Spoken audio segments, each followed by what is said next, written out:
So guys, welcome to this 360 Scale podcast, another episode. Today we have Jure, and we are going to cover his story. We are going to talk about boutique agency versus in-house team, Black Friday preparation, e-commerce changes upcoming to 3 years.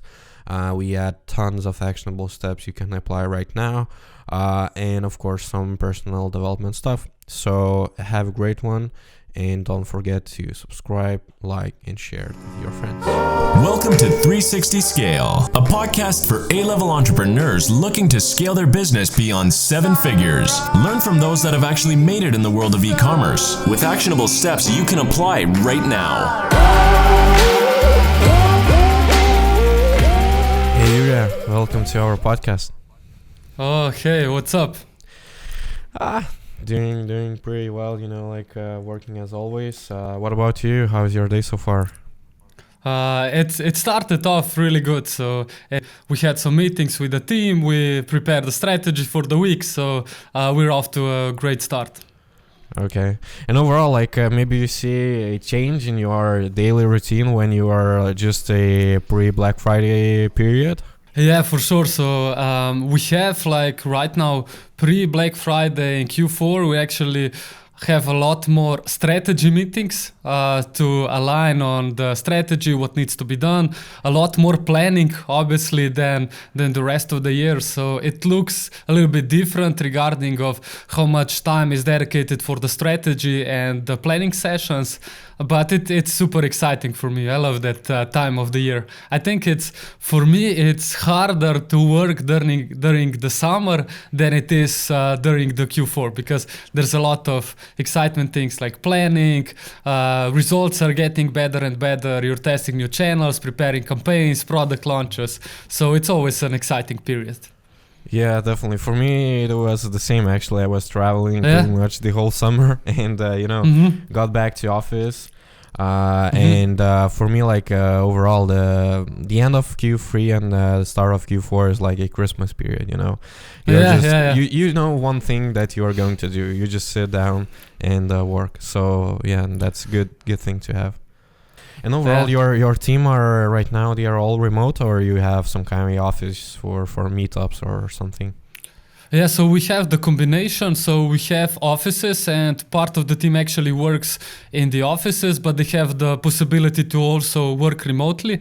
So I would say 30-40% of the team is 100% remote, and the rest of them is like a hybrid between office work and remote, and some of them will work 2 times or 3 times per week from the office, and the rest of it's done remotely. And if someone's travel or something like that, they just do remote work. So we are preparing our operations to enable remote work as much as possible, but still a lot of team members actually prefer to come also in the office a couple of times per week. Yeah, same here. Just a place to hang out, and it's more for because it's hard to focus when you have 10 people around you. So deep works are mostly done in your house or in house office or something, and then you just come into office, hang out, chat a bit, brainstorm something, play some PlayStation, all that. Yeah. Cool. Okay, so we started, from the office, but right now, maybe just let's dive deep into your story, how you got into e-commerce and all that. And before that, I just want to ask you, do you have your favorite quote? Yeah, shoot for the moon. Even if you miss, you will land among stars. This one is my favorite. It's so e-commerce focused. Yeah. But okay, let's go. So walk us through your story. You definitely have the interesting one, and then we will see where we are going to. Okay, cool. So the whole journey, marketing, e-commerce journey and business actually started a little bit more than 7 years ago. So after university, I first did an internship in a marketing agency, where basically my goal was just to learn as much as possible about the digital marketing. I was studying in university, I was studying economics, but I didn't actually get much practical background on what are today trends. So what is actually working?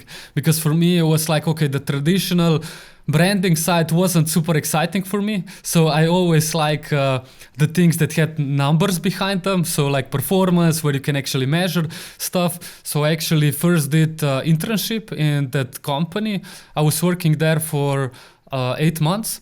And after that, I actually got to my entrepreneurship road for the first time. So basically I was 21 years old. I was still at home, working from home.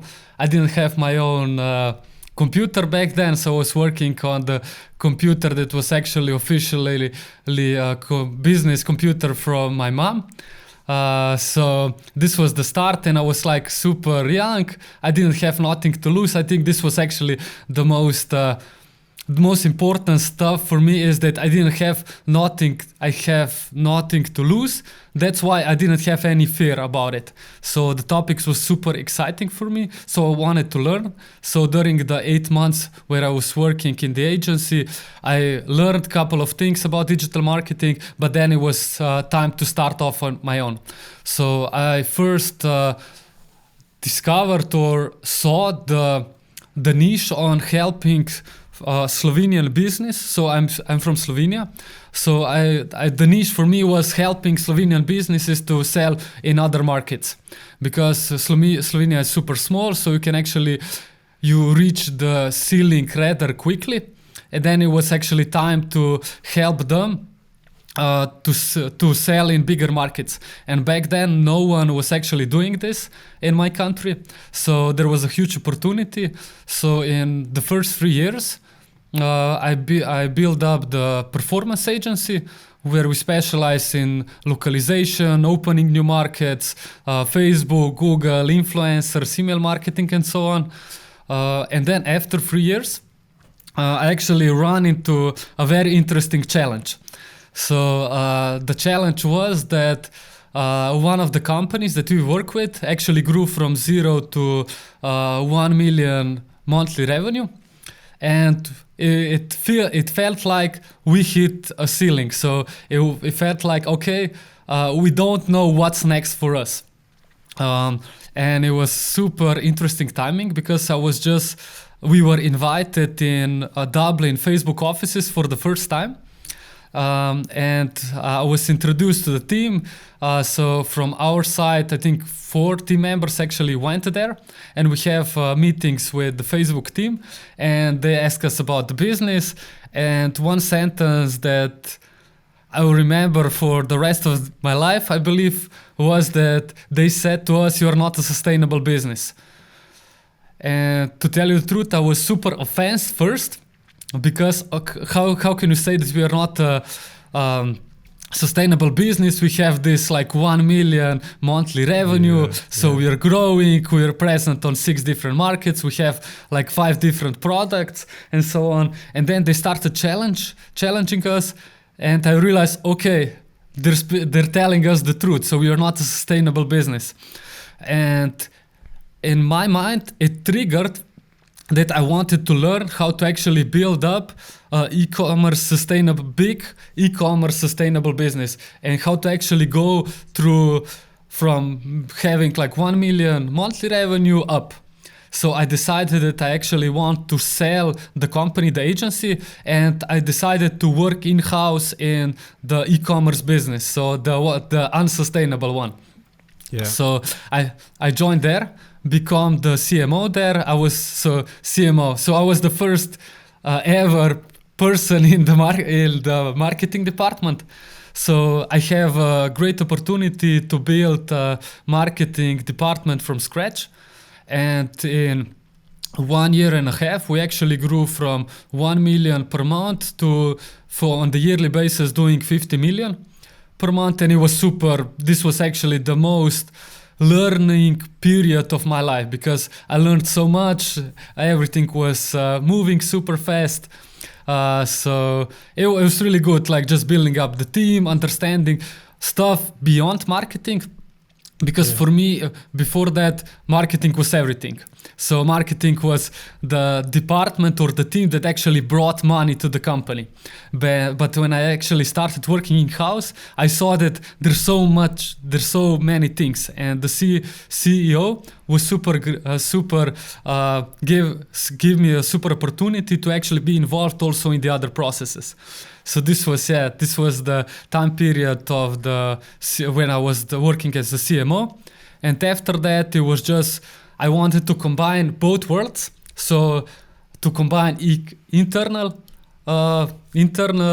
marketing department with the performance agency, and at the beginning of 2020 I opened WeScale, and this is the hybrid between those two. Okay, what a story. And right now, like when we are comparing those two, let's say you have the in-house team and then you have the boutique agency. What you would say are the main differences there? Like, and maybe main, benefits having in-house, or main benefits having boutique agency. How you would just compare those two? Yeah, so there's pluses and minuses on both sides. But if we start with let's say if we start with the in-house team, so basically you have people that can dedicate 100% of their time only working on one project, which is super powerful because you have all the focus that you have working towards this one project or one goal. So with that, you can maybe also do stuff that maybe as an outsourced partner are not like super scalable or super profitable, but it still makes sense for you as an internal company. So example for that would be like the branding side. So if you do branding side and a lot of like community work, organic, building up different social media channels, building up new channels, being present on the PR, maybe also do retail, these are the things that maybe an outsourced partner or agency wouldn't be like, these parts wouldn't be like on the top of their prioritization list. So I think on having internal marketing team can actually enable you to focus on things that maybe are not super scalable, but it still add up value on the long term. Because I think the mindset switched if you have someone who thinks long term or short term. So in marketing, I believe you have some teams that chase like daily results or monthly results, and you have teams that are building businesses on the long term. So they want to build up the business that is doing 1 billion in like 7 years or something like that. It's a completely different mindset if you have like some performance partner that have like an interest of like just boosting up the monthly revenues or something like that. Yeah, so like they are working on revenue share basis, and their main goal is just to take as much as they can. Yeah, so I think this is one. But I think on the other side, what can agency, boutique agency, or a marketing partner that it's outsourced can bring up to the table is experience.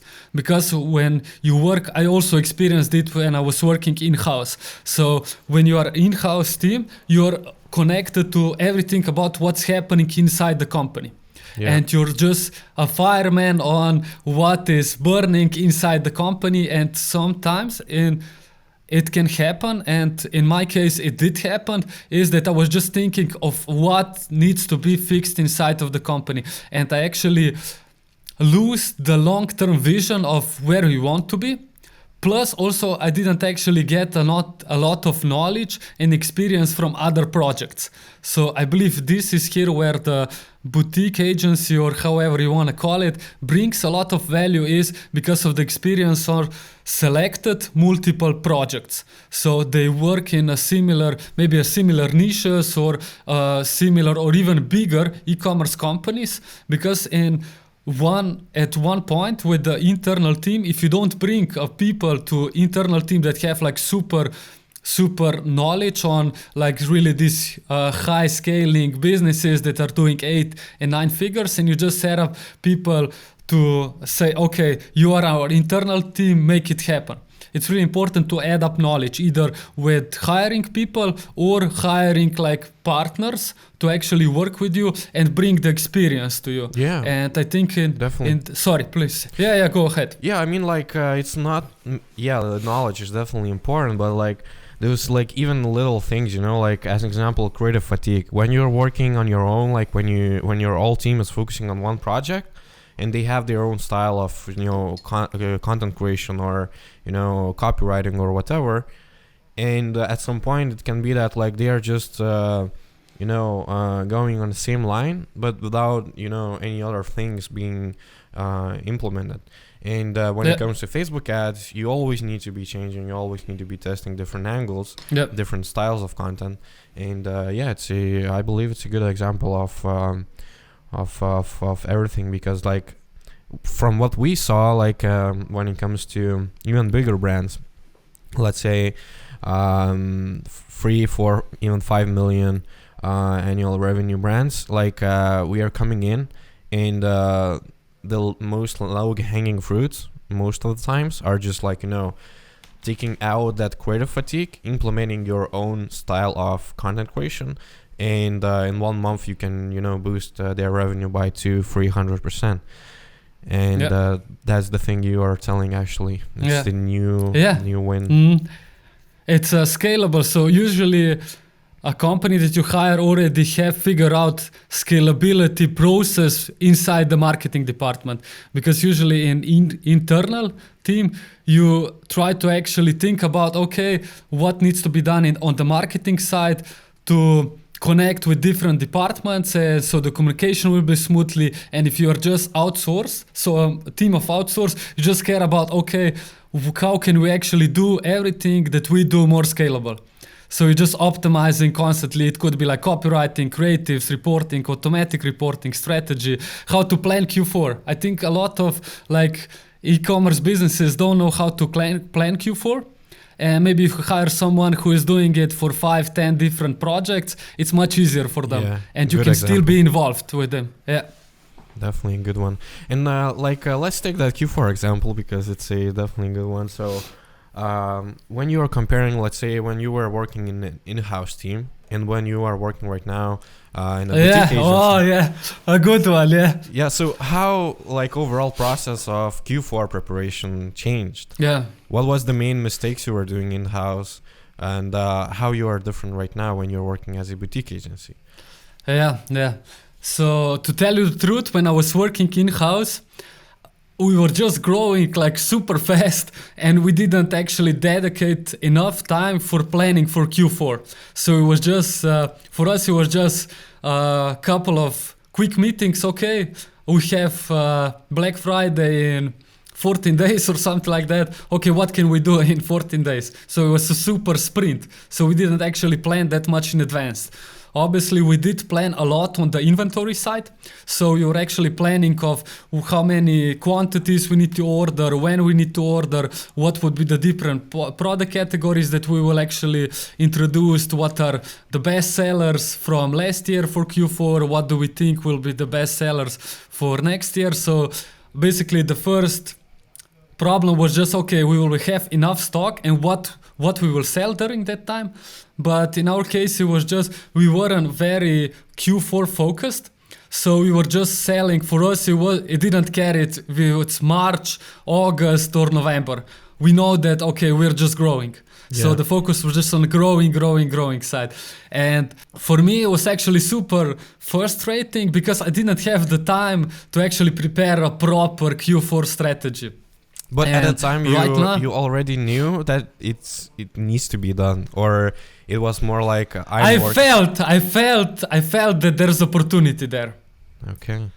And I was actually reading these case studies and talking to friends and say how they're crushing Q4. And although they didn't have, at the end of the year, we had like similar numbers, but they did like a percentage in Q4 for them was super higher of the total revenue than ours. So we were super profitable, super aggressive in Q1, 2, 3.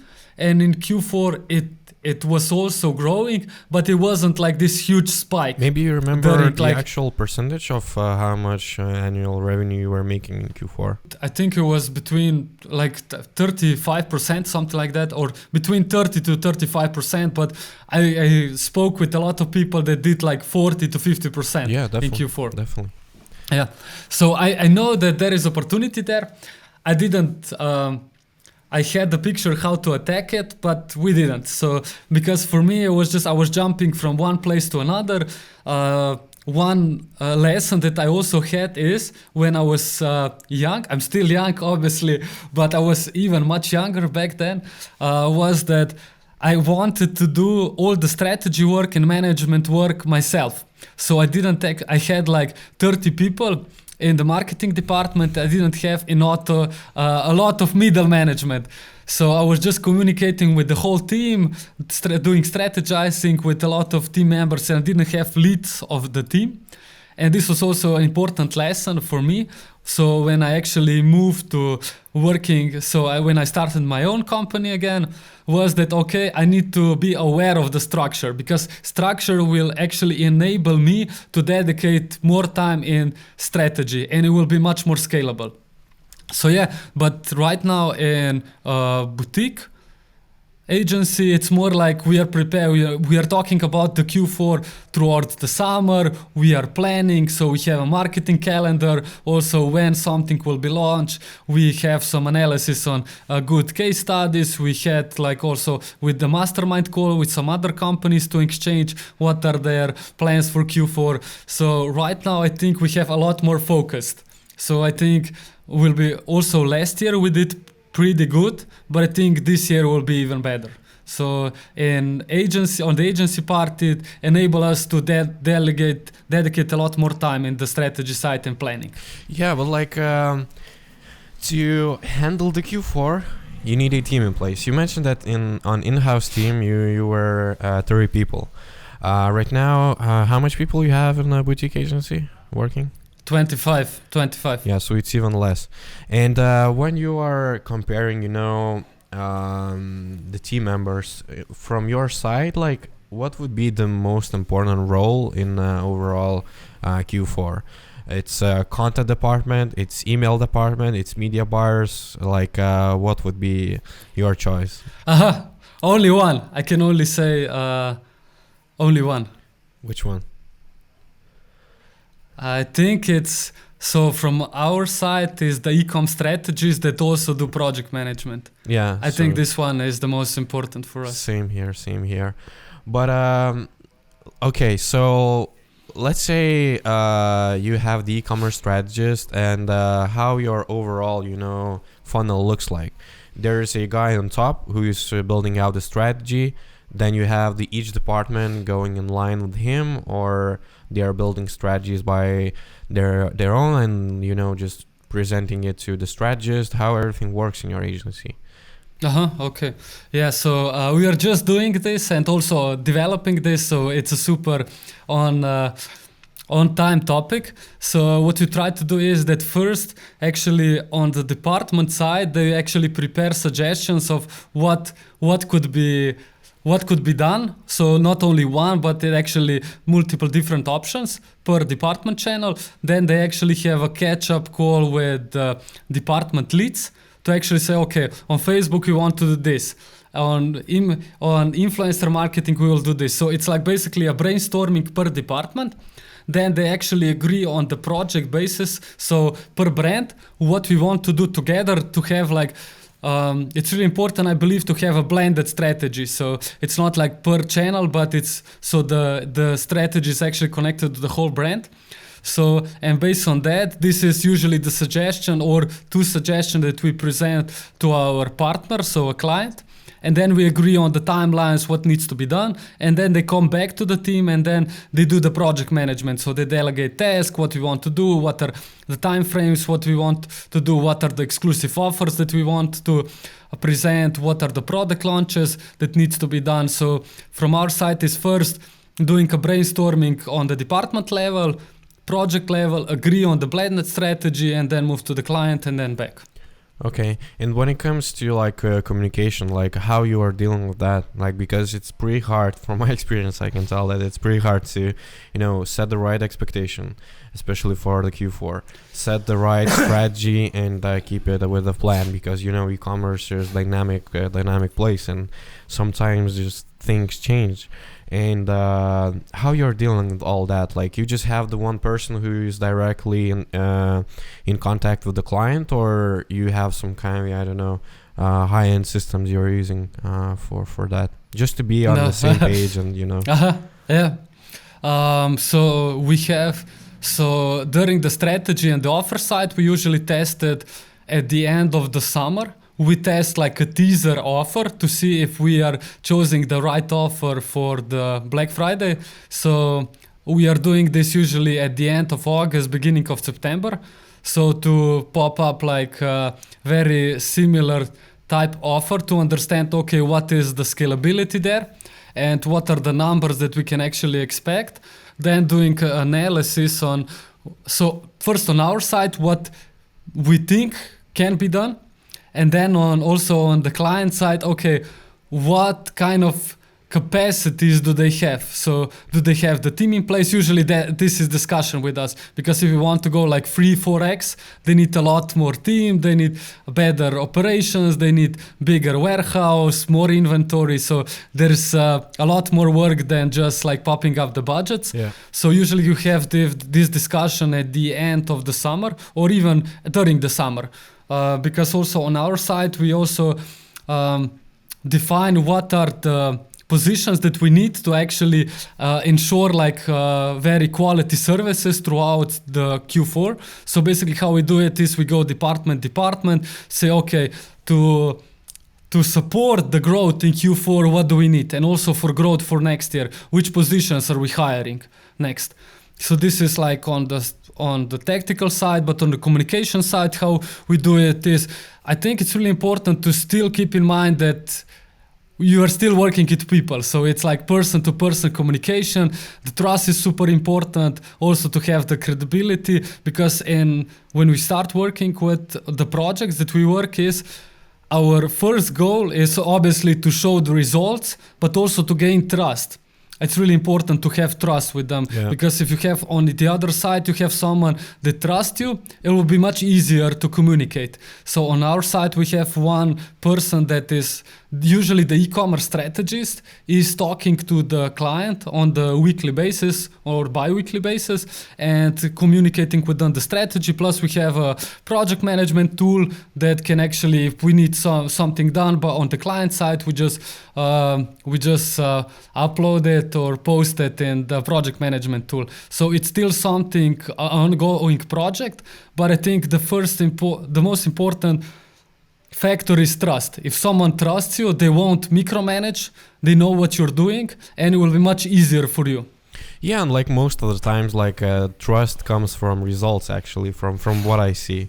And you are actually on point with the trust and overall performance and all that. Like as an example for us, like the cheat that we are using there is by crafting angles. We have like 3 different ones. So the first one, and like it's the first few months we are focusing only on those 2 are the safe bets and the medium ones.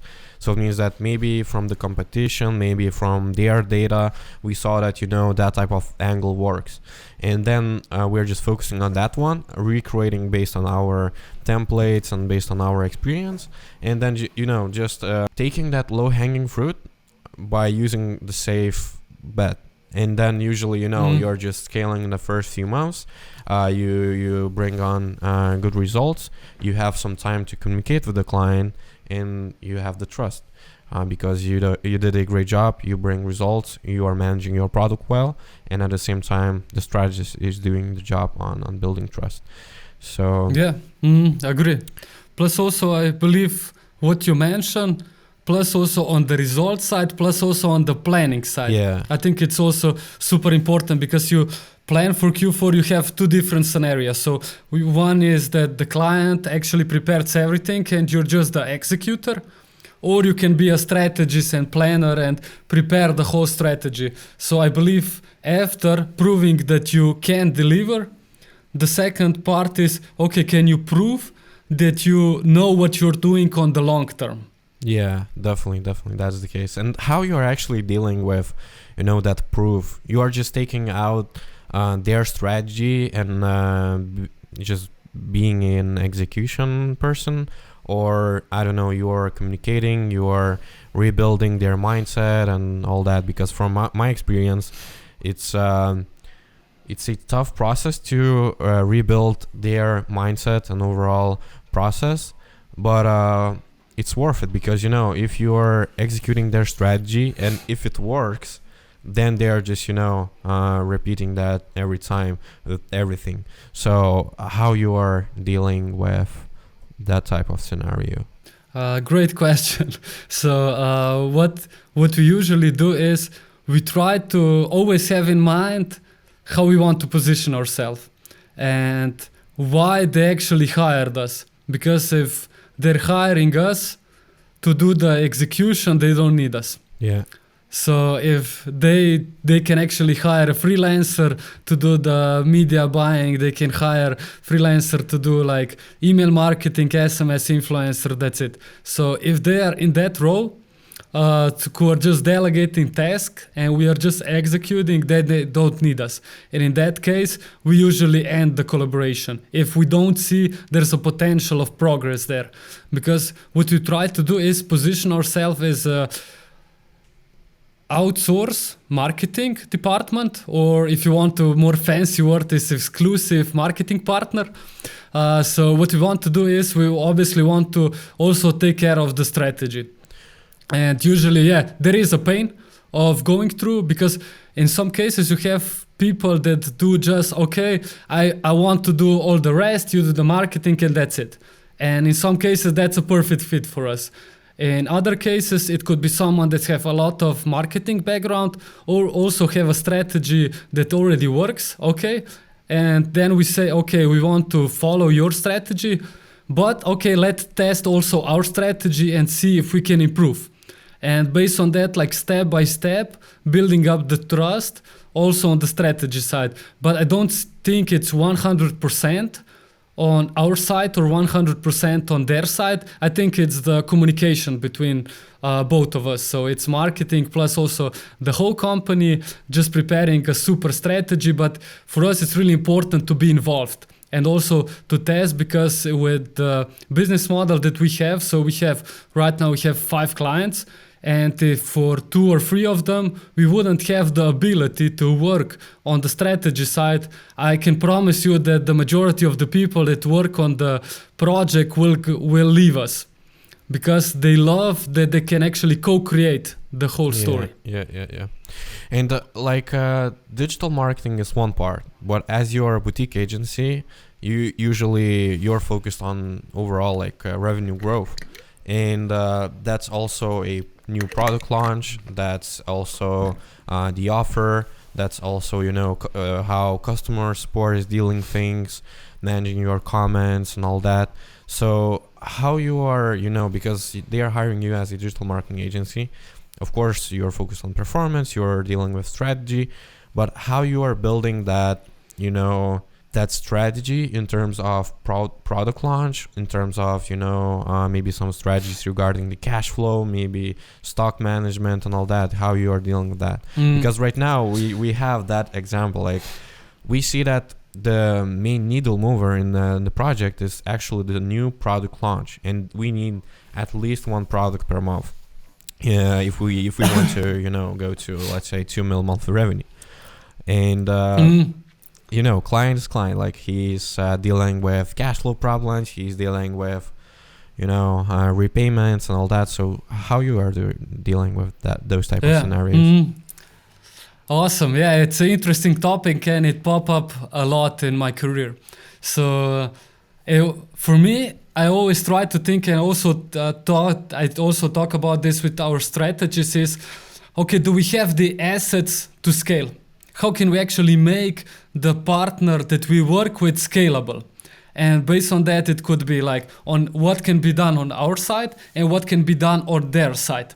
And do you have like the assets to sell? So the assets could be like, okay, do you have the website? How many links can you actually use? How many creatives can you use? How many copies can you use? How many products can you use? What happens if we introduce new product? What happens is if we open new market? So always think about, do you have the assets to support your goals? Because with that, it's on my point of view, I sometimes say clients, okay, if we don't do this was also the discussion that we have with one client, because they have like, so right now they're doing like between 3 to 4 million per month, and their goal is to actually do 10 million in November. And we actually had a very serious discussion about it. So, and actually say, based on what I know, and believe me, I see a lot of e-commerce and also have a great network of e-commerce people. And I just tell them directly, okay, if we don't open new countries and if we don't actually introduce new products, we won't be able to achieve that goal. And if you're okay with that, that's okay with me. But if we want to reach that goal, let's work together and try to make this happen. And this was actually the discussion that we have like 3 weeks ago, where I was just telling them, just face the truth. So it wasn't like trying to be nice or something like that. It's just how it is. So if you see, do you have the potential existing market? Yes, I have. But can you grow 2x? No. Okay. How can you actually increase the sales in existing market? Okay, we can add new product categories. Okay. So on the product category side, are we adding push categories or retention categories? This is also a very important discussion, because in some point of e-commerce, you're adding products, but of part of e-commerce products are more for the retention, for the existing buyers, and there's also some push products that can actually attract new customers. Yeah. If you have the problem on acquiring new customer, you need to introduce products and product categories that can actually drive sales to new customers. But if you have a lifetime value challenge or the retention side challenge, you need to add retention products. And based on that, okay, we're fixing that. Okay, what about if we would open new market? Can we open a new market? Is it too late, or do we still have time? So we have just this discussion of the strategy basis, and just tell you, okay, we are not doing this because of us, but we want to create like a scalable process and a scalable environment for you. And to just be super transparent with them. So this is my tip for you and everyone who's listening, is just to have an honest discussion and ask yourself, do you have the assets? And if you don't have the assets, and maybe client can't, okay, they have a cash flow issues and they can't actually introduce new products. Okay, what can we do to still do it? Can we do pre-orders or something like that? Yeah. Can we do like info products on top of physical products to on the cross-sell side to maybe be more profitable, and then introduce new products? But it started from like having this big vision and what do you need, going back up. And if you ran into a challenge, okay, try to find something else, and maybe you can still revisit that suggestion that you have. But first do something different. So this is basically my advice. Yeah, actually, Jure is dropping some value bombs right now, some golden nuggets. And what was the actual answer? Because from my case, like I actually made some mistakes when you are not setting the actual, agenda or tone of voice or something about the call. And if founders a bit, high ego, then you could, just lose them. So what was the case in your side? Have they made the change, and overall how everything went from there? So it actually, it's different from founder to founder, but I think it's really important of what kind of communication do you actually set up, because in my case, and also what I try to teach our e-commerce strategists, we work with them not because we're friends, but because we're business partner.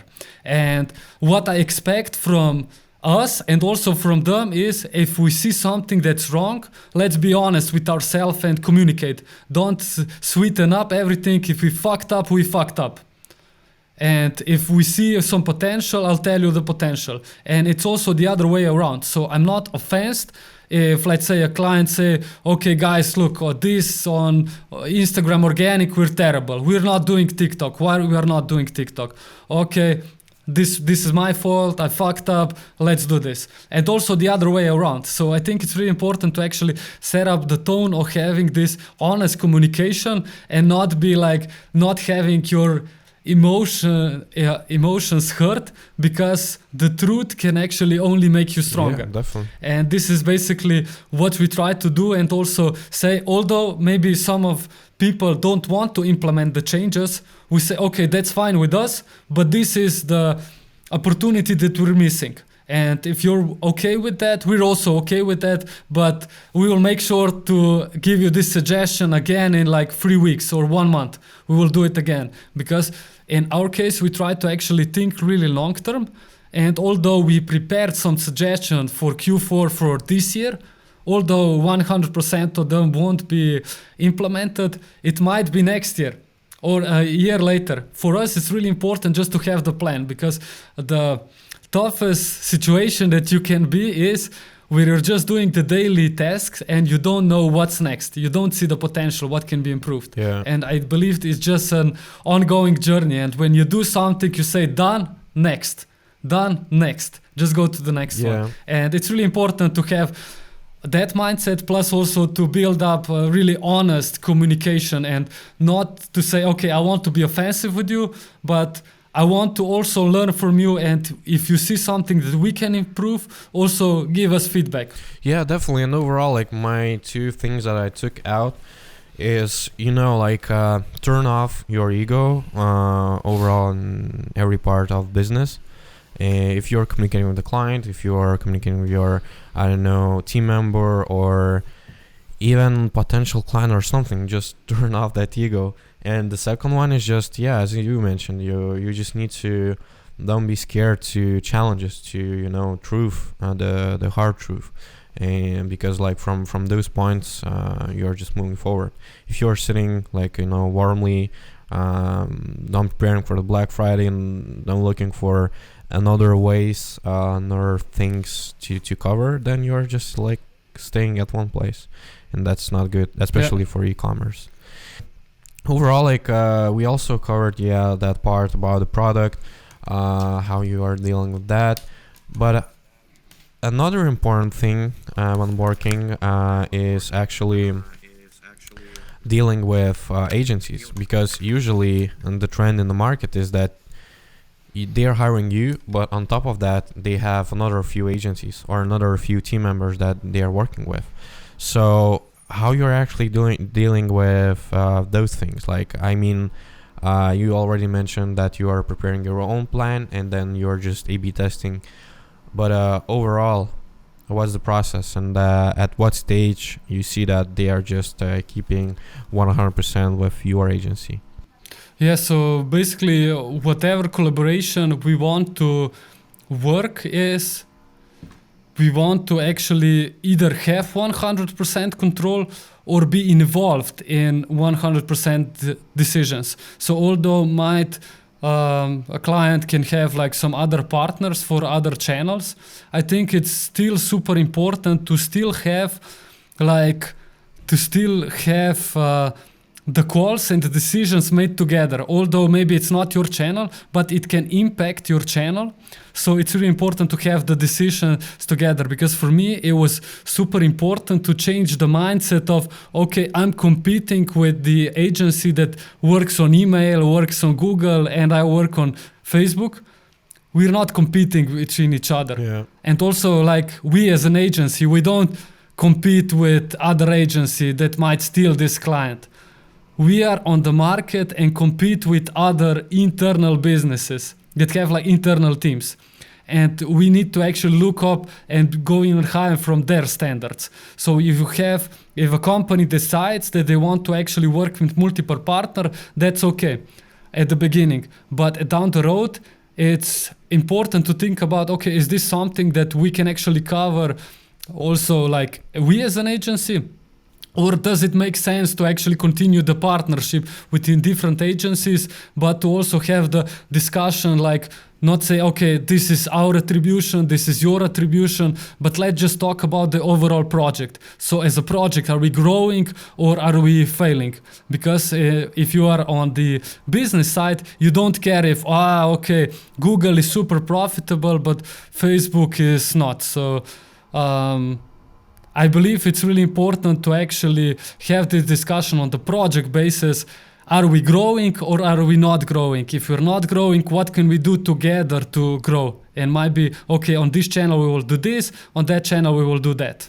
Okay, and Jure, what do you think? Like, I've seen you in masterminds, you are always active in groups, and you're always researching and building up your knowledge. And from your point of view, what do you see, like, let's say, top 3 trends for upcoming few years in e-commerce, where e-commerce businesses should focus? The first answer might surprise you, but it's community. Yeah, we actually so we had a podcast with Sergian. He's a chief marketing officer from Crossrope, and we covered everything from community side. So we are launching it after 3-4 days, something like that. So I'll send you the link. Awesome, cool. Yeah, community. First one is community. I believe it's super important because not only to build up on the brand side, but also to build up on the community side. So this is the first one. The second one will be how to actually create a proper marketing mix. So to actually have like your push channel, your retargeting channel, your retention channels, and also to build up the strategy how to actually make customers loyal, because I think loyalty will be super important. It goes together with the community, but I think it's just finding the right mix of not only for the attribution but also for the customer journey. And the third one will be, I think the companies that will win will understand their customer the best. So it's just being like super customer focused to understand, because sometimes in marketing, when you work in the ads manager or something like that, you try to be super technical. And you forget, you think about what are the hacks for the targeting, what are the hacks for maybe creative format and so on. But I think the winners will be the ones who can actually understand their audiences and can create a business around those community of people with the right marketing mix. Okay, and maybe you already have some actionable steps for the listeners regarding, let's say, community and overall all your steps that you mentioned. So actionable steps. So first, if you're not talking to your customers already, not only on the customer support side, but also talking with them about, okay, if you are the CEO of our company, what would be the next product that you would introduce? So start talking with your customers, also with the potential customers. You can do surveys in Typeform, Google, whatever you like. So it's just you can go jump on a call. So this is the first actionable step that I would do. The second part is to decide where do you want to build your community. Is it like, do you want to build on your Facebook group? Do you want to build in your organic channels? Do you want to build via email? So my advice here would be to have something that you can let's say own or control the reach, because if you expect to actually build up a community in the organic Facebook page, you have a problem in 2 to 3 years because you'll need to pay for everything. So this would be like decide on where do you want to build up the community. And then the third step is, if you're not thinking about the whole marketing mix and maybe your business is just 90% or 100% Facebook, this is the majority of the cases, try to think about not how to replace Facebook, but what can we add on top of that to be even better, how to reach new people, how to actually reach people on the other platforms, how to work and communicate with the existing customers. So this would be the third actionable step. Fourth actionable step would be agree on the measurements that you want to track, because I don't believe that the platform-based measurements will be enough for your success. I'm a huge fan of like MER, blended ROAS, try to actually understand what's the cost, overall cost per customer, what's the lifetime value. So try to actually think more from the broader picture, because with tracking going away, you will lose analysis on the platform base. And try to, the next campaign that you plan, try to plan it not on the platform base, but try to platform on your brand base. So if we have on Black Friday, we will have offer like 2+1 for free. Okay, what will we do with influencers? What will we do on email marketing, on Google site to actually look at the total picture and just then give feedback of what happened? Because I done that last year for the first time, and the results were like just excellent, or how would I name it? So this would be like a couple of actionable steps for the listeners. Definitely great ones. Okay, and I have some last questions. So the first one is, what tip you actually would give for 20 years old Jure? Like looking back in the game, what mistakes you did, and overall times change. Don't be afraid to ask other people for help. This is, I think, the number one, because at the early stages, I tried to figure out everything on my own. And at the stage where I am right now, talking to different people, asking them for advice, hire outsourced experts to help us, I would actually give, if I could only give one tip, I would just do this: ask for help and don't be afraid of it. People will help you and it will save you enough time. Okay, and as you mentioned, people, what are other two sources of knowledge and overall, things that you are getting from? I talk to people. I listened to a lot of podcasts. This is my number one source of new knowledge. Plus, I also love to actually attend or listen to different conferences. So I really like when there is super intense on knowledge sharing. So I can actually, in a couple of days, I can actually be introduced to like 20 different topics. I say, okay, these three or these two are really important for me, and I see a potential. And then I try to actually talk to the people that give the presentation or someone from my circle. And maybe if I can add one more to the top of that, so I actually experience the power of being in live mastermind for 5 days. And it's just life-changing for me, because it's changed your perspective. To be with people like 20 hours, okay, let's say 18 hours per day, talking about business, challenges, wins, losses, it just gives you the total new perspective of what can be achieved and how to do stuff. So this would be my top 4, I believe. Nice. Okay, look, Jure, thanks a lot for being here with us, for sharing your knowledge, actionable steps, and all that. I believe it was a great episode, and also I believe we should definitely have another one in the near future, talking about, not only boutique agency and in-house team, but also some other things. So, but yeah, for now, thanks a lot, and see you on another episode. Yeah, thank you very much for the invitation. It was great talking to you, and looking forward to stay connected. And where people can actually contact you? What is the best place? So the best place for me is actually LinkedIn.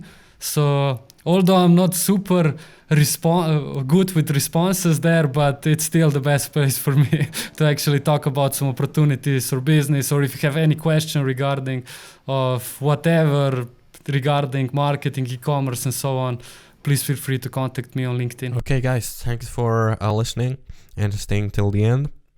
Don't forget to join our private Facebook group called 360 E-commerce Growth. We are going to share a lot of different content there related to e-commerce or related to e-commerce growth, content, ads, media buying, and all that stuff. And we'll definitely have some more people on the group who could just do the same. So yeah, thanks for listening, and see you on another episode.